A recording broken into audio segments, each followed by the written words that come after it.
March Madness is upon us. I've got your 3 best bets to finish up round 1 on Friday, March 21st. Let's go.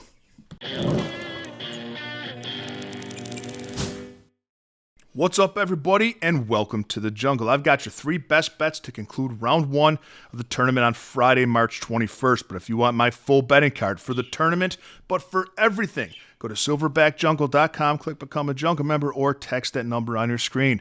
You get my full betting card pinged to your phone every single day, access to our members-only Discord, and a direct line to me if you'd like me to opine on any other bet that you are considering placing. We have a free weekly trial. Take it for a test spin and see if it's for you. Let's recap yesterday quickly before we get into it. It was a 6-0 day in the jungle. We were up 5.5 units. We had Xavier minus 2.5 in college basketball. What a game that was. And we went 5-0 in the NBA. We're going to cook. Play 1. Here we go.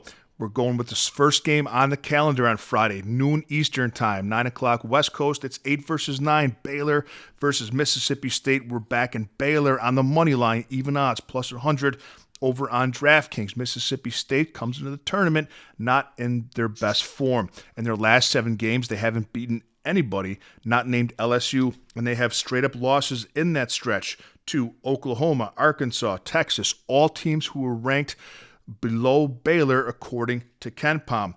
Now, Mississippi State's Josh Hubbard is awesome, and they have 2 quality bigs in Matthews and Murphy, but Baylor's lineup is absolutely stacked, and freshman guard VJ Edgecombe is going to be the best player on the court. He's going to be a top 10 pick this year in the NBA.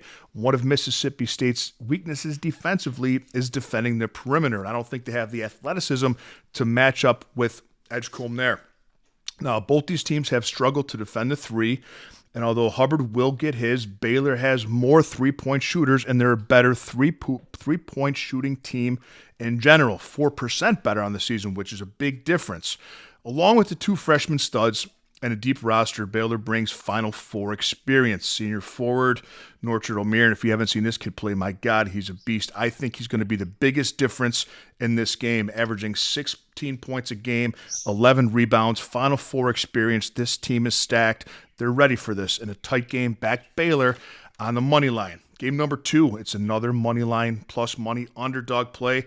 I want Memphis on the money line over Colorado State, plus 110 over on DraftKings. Colorado State is everyone's trendy team to pick in this year's tournament, but Memphis as an underdog, it might be the most disrespected 5 seed in tournament history. People knock them because they haven't covered a lot of spreads against teams that are less than, but winning isn't their issue. They went 16-2 in conference, and out of conference had straight-up wins over Michigan State, Ole Miss, UConn, Missouri, and Clemson. They're 3-1 against top 25 teams. Colorado State only had 1 stab against the top 25 team. They got buried on their home court by 15 points against Ole Miss, a team that Memphis wiped the floor with. I like Memphis here on the money line. Colorado State's trendy, but bet smart here. Memphis Tigers plus 110 on the money line. Third pick I'm going to give you today is Marquette minus 3.5 over New Mexico. It's currently minus 109 over on Bet Rivers. New Mexico has only been an underdog of 3 points or more 3 times this season. That tells you how weak their schedule really was, because they're a good team, but not a great team. In those 3 games where they've been an underdog of 3 points or more, they went 1-2. This 3-point spread as a favorite, however, is a familiar role for Marquette. They've been favored by 3 or more points 23 times this season and are 13-10 against the number in those games.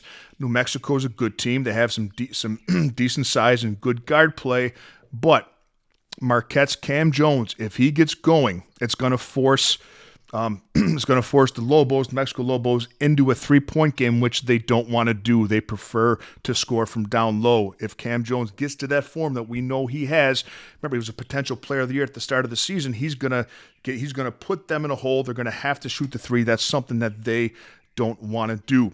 Marquette is the better team, more battle-tested. They play smart, and they don't turn the ball over. In fact, of all power conference teams, the only team who turns the ball over less is Ole Miss. Marquette also has a lot of continuity. Their 5 starters have played together every single game this season and played together last year. New Mexico's in over their heads in this game. Give me Marquette minus 3.5. I want to hear from you. What do you think of these plays, and what are your favorite plays in the tournament this weekend. I'll see you a little bit later on today for our Saturday game video.